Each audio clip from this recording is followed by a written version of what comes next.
Hello and welcome to Conquering Mount Scrapmore with Brenda. I'm Brenda and today we're here with another episode of Free Pattern Friday! Yay! Free Pattern Friday! I love Free Pattern Fridays. I don't know, I'm not working anymore, I'm retired, but for some reason I just love Free Pattern Fridays. They're so much fun to go looking for fun little projects for you to sew up on your weekend. So I do have a really cute one, and all of the cutting instructions are going to be in the show notes below. But also in the show notes below, you're going to find our Facebook group link, which we're having fun sharing, liking, and sharing pictures, and a virtual sewing room we have set up for you guys to sew in, meet other members of that group. We also have our Zoom sew link from now until the end of December, giving you the dates, so you can come join us and sew with us on Zoom if you'd like. And we also have Julie. She's another YouTuber, Julie, and her YouTube channel is called Pettyjohn Quilting and Embroidery. And she's got, it's a fun little channel, so you guys, when you go check her out and subscribe, tell her that Brenda from Conquering Mount Scrapmore has sent you, so that it'll be a little surprise for her. So come on in, we've got some cute sewing to do today. Okay, here we are at the sewing machine. Now, we're going to make flying geese, and we're going to make 8 of them, so we have to do two sets of these 4 at a time flying geese. Now, Showoff, I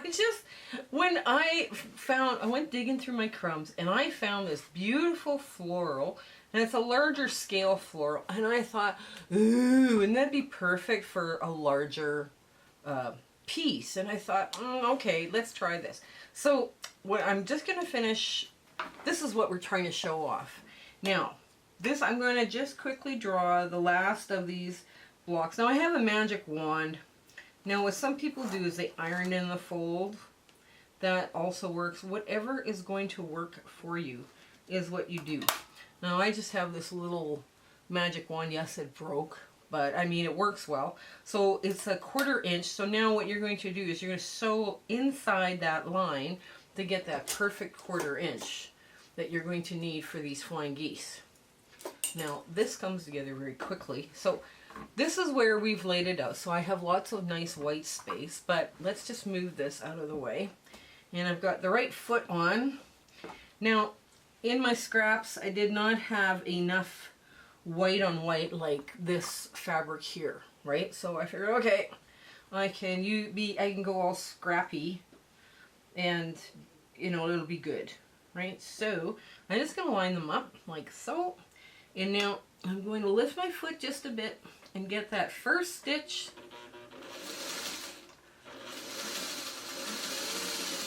But I thought this was kind of a perfect block for your large scale prints. You could also just make one flying goose, but then it looks like a sawtooth star. So it's kind of like a variation on a double sawtooth, right? Where you have a sawtooth inside another piece. Like if you took this block and you just made one flying geese, this then would be a 2-inch square or 2.5 inch square, and this would be a 2.5 by 4.5 inch flying goose unit. But it would look like a sawtooth. So I wanted to play on that. I wanted to move this along and just do something a little different. I'm going to go like this and like this. Oops, I'm going to get that out of the way. There, I get my scrappy going. Okay. Okay, so what you're doing is you're laying out that first line, and you can do, like if you were doing a whole quilt like this in whatever colors you decided, you would do all of the flying geese units first, just to make sure you got the hardest. You can only do one thing at a time, I guess is what I'm trying to say. So what people do is they say, okay, I will do the hardest thing first. And some people, I don't like this method, I'll try a different method. But your flying geese units traditionally are the hardest to make on a 9-patch block like this, right? So you want to, get that project done first. Now I am just sewing on the inside of that line, and I'm just kissing that line on the inside. That's it. That's all I'm doing right now. Okay.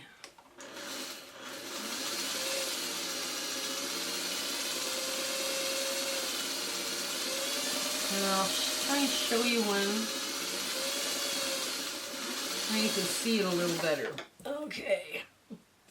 Now, just like that. See, my sew line is just inside my pencil mark. And now I can cut through this. Okay. I cut through that.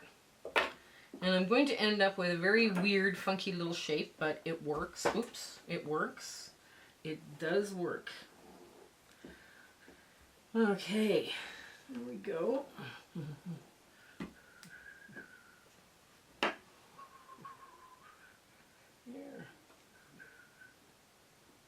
There we go. Okay, now you're going to go through once, just on the inside, again, on the inside, just kissing that line.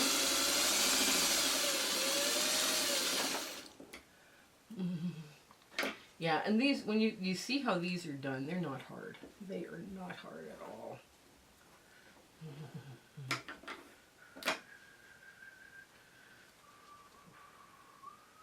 And you make sure you take your time to line this up good, because the more time you take to line them up, the easier they are. Now, if you had done all the goose, the red is the goose and the white is the wings, right, in this case. So if you had taken your time, you could do all of them all at once. Hang on, I'll just get through this. Okay.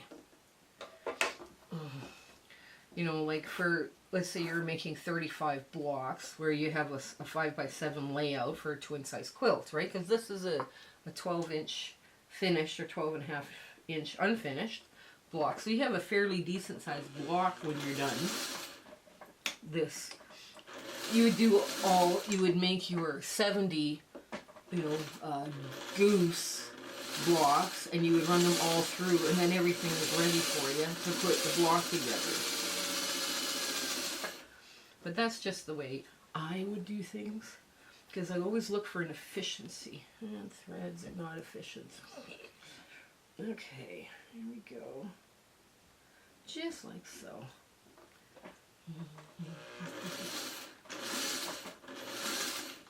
And again, you're sewing on the inside of the line. We've had a lot of fun with this Free Saturn Friday. I think it's because everybody's looking for something fun to do on just before the weekend. So it's always a treat to have a free block or whatever they can try.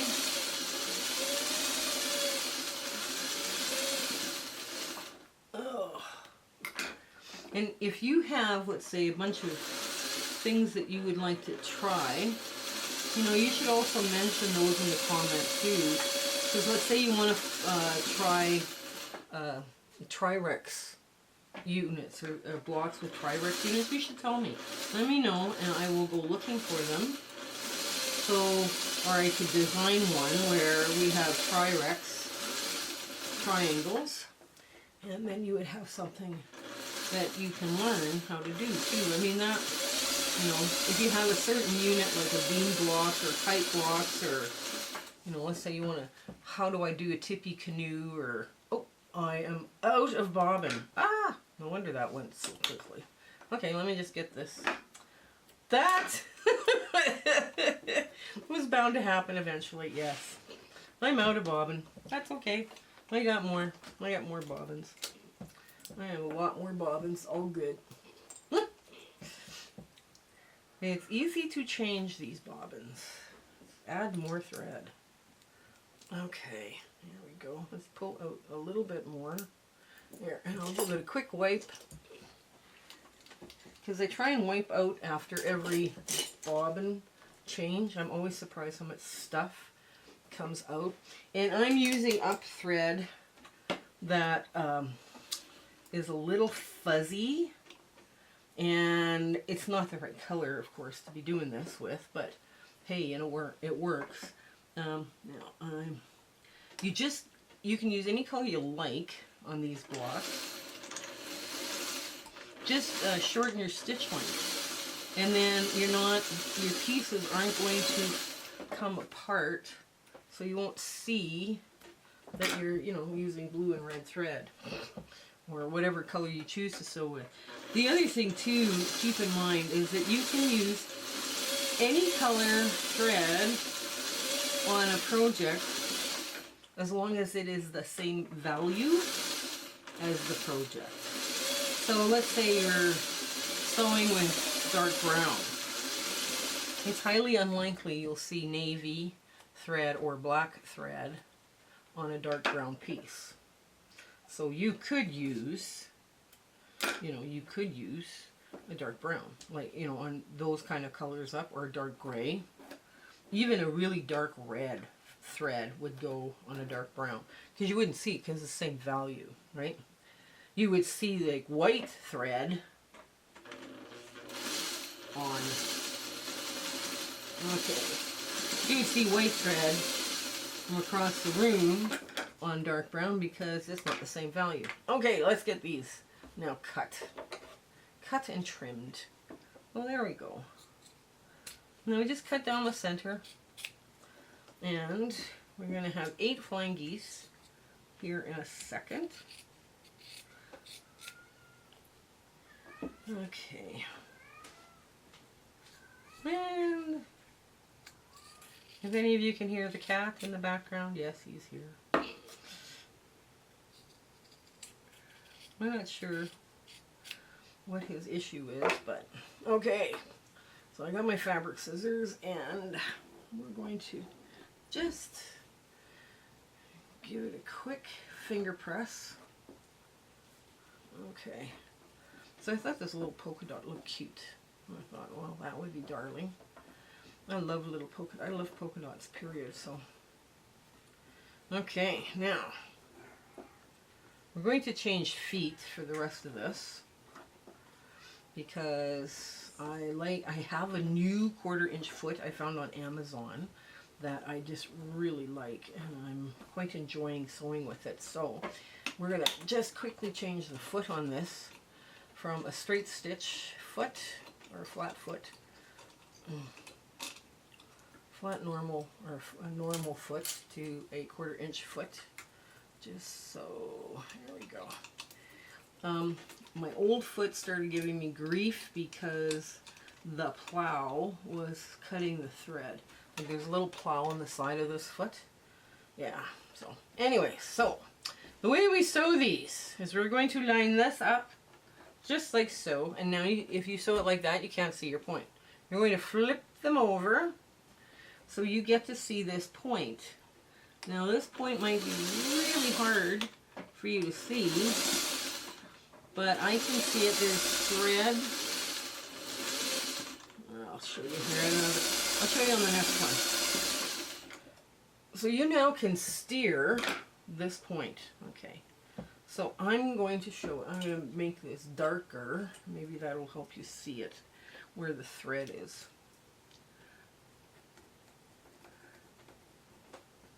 Okay.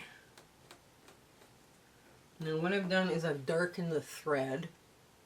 Okay, so you want to be on this side of that point, not this side. If you sew on this side, you cut off the very tip of your goose. But if you sew on this side and you're just touching that thread where the thread X's, that's going to give you the perfect point. Now this is how you want to line them up. So you flip them over like this. Okay. Get them started. Okay, now you can steer.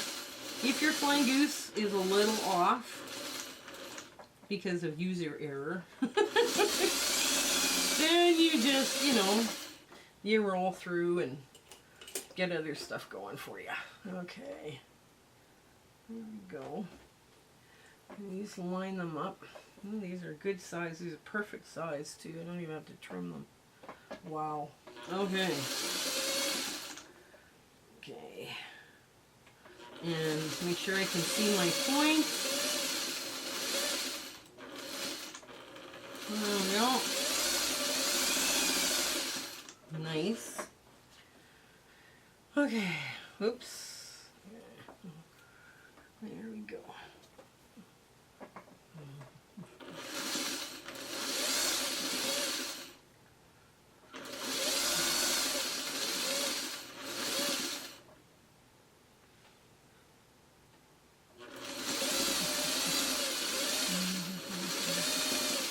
Okay, now we have them all except one.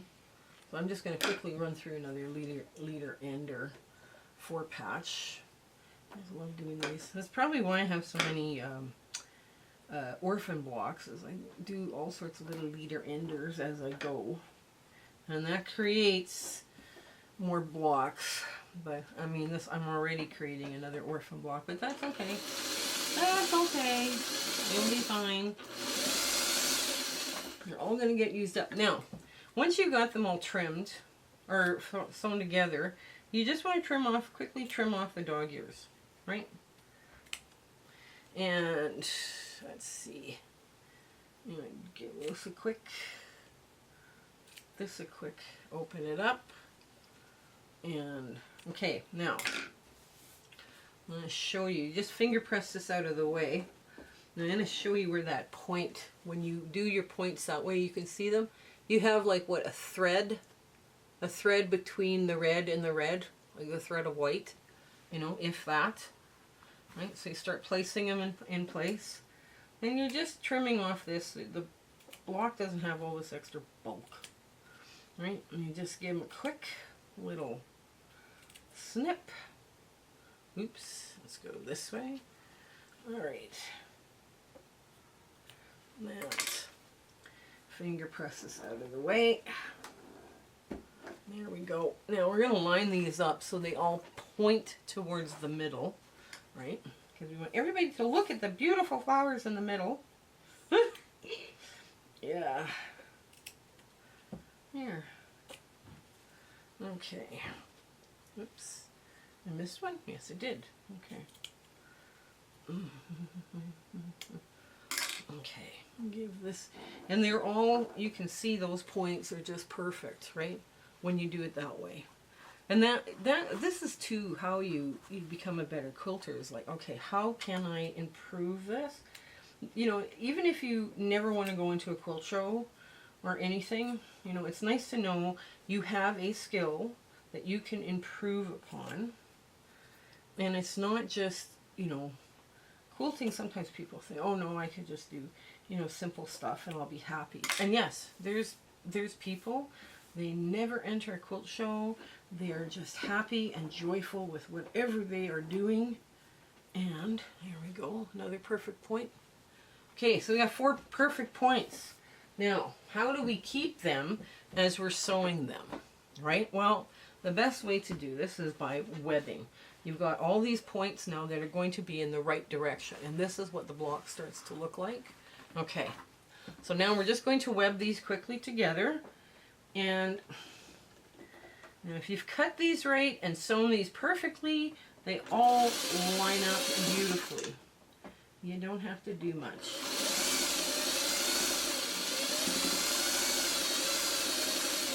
I just love red and white quilts, by the way. Okay, now, in order to make this one work, we're going to have to cheat. We're going to flip it over, but we're not going to sew it together like that. But I don't want to lose my point either. There we go. And just like so. Now these side points, you actually don't get to see because of the way they're pressed, right? Okay. Now to make sure that you've got them all going in the right direction, just run another quick little leader ender under. Very cute, very quick. Okay.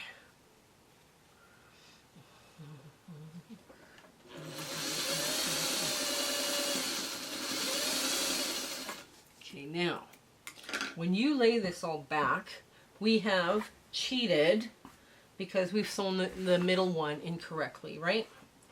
Because we've sewn it the wrong way. And we knew we sewed it the wrong way because we wanted to make sure we got our points. So what we do is we just clip it and open it like that. There we go. So we don't want to lose that point, so we wanted to keep it. All right. So now, on to the next row.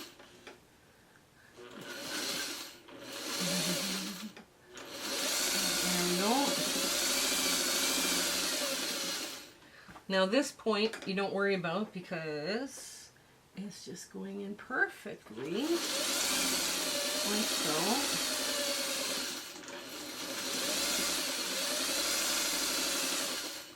And the last one, and now we start going the other way. There we go.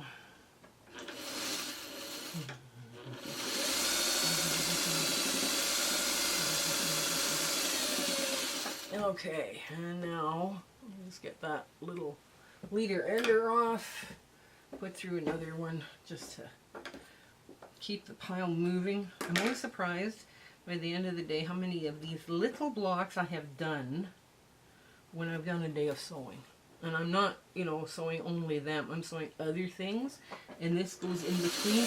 In no time, you have a pretty good sized quilt. Okay, so now we take it back to our board, and I'll show you what we've got. Okay, so that's what we've got so far. Now we're going to flip it over, and we're going to sew this way, so we can see this point here, and that's. Now, we want all of this to go towards the middle, right? So this one goes all towards the middle, the center one, because there's no seams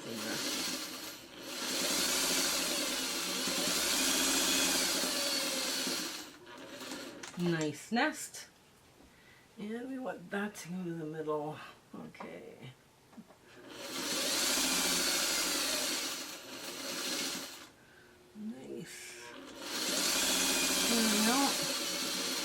Yeah, these are just cute blocks. I started playing with them. I thought, oh, this would be so much fun. When you put them together, just with a little bit of sashing in between them, you know, like a 1.5 inch sashing, and you've got this adorable, you know, it's not necessarily you don't have a repeating pattern, but I mean, come look at me, all my fancy fabric, right? I mean, if you have, especially if you have a lot of large scale prints, you know, that you're like trying to move out, get rid of. I mean, that would be such a cool way of doing it too, right? Now, on the other one, let's get this one off as well. Okay, on the other side of this, okay, let's just put it all back. On the other side of this, right, we have this. So we are not going to, normally I'd sew from this side. No, we're going to sew this way because this is the point we want to make. And again, same thing. You line it up on the edge, and you put it through. Just start. You clip your little webbing. That center square is, you know, pressed to the dart. Get your nice nest. Yes, we did. Put it down. Okay. Make sure you line up on the other side to get a perfect nesting. And now we have to concentrate to get that point.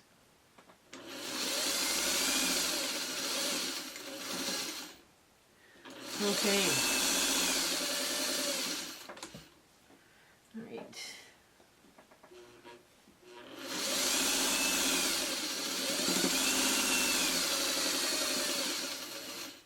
Okay, the last leader ender for this is right here, and I'll show you how all those points now line up on the block here. Hang on, before we get to our tool. We'll do our to-dom moment in a bit, but just I want to make sure you understand how making your points. Okay, so when I'm folding this in, I'm going to press this all in this way.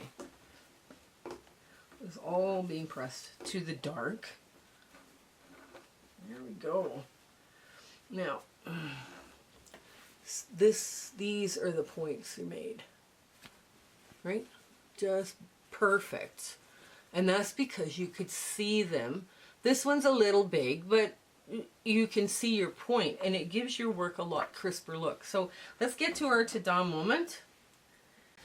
So here is our block Showoff, and it's all been nicely pressed and everything. This, I just, you know, if you've got those beautiful, you know, oversized florals, I mean, you could play around with this and just have this absolutely gorgeous. Another thing you could do with this is you can make this block much larger and then make these smaller, like and narrow, you know, like flat and narrow. And I'm thinking I'm going to do one of those, because then you'll see where you can use your oversized scale prints, right? Your fabrics that are, you know, too big to really put into blocks. You can use those. So I'll make that up and bring it for another day. Like we'll do Showoff 2 or something like that. So this is such a cute and fast project. It's a great way to re-show you again how to do those 4 at a time flying geese. And it didn't take long to do. So I do hope you give this block a try. So until we meet again, I hope you have an absolutely fabulous week ahead and everything in your sewing room goes great for you. Okay, so you take care. Bye! My husband and I would love to thank you for all of the amazing people that we have met along this crazy YouTube adventure that we've been having.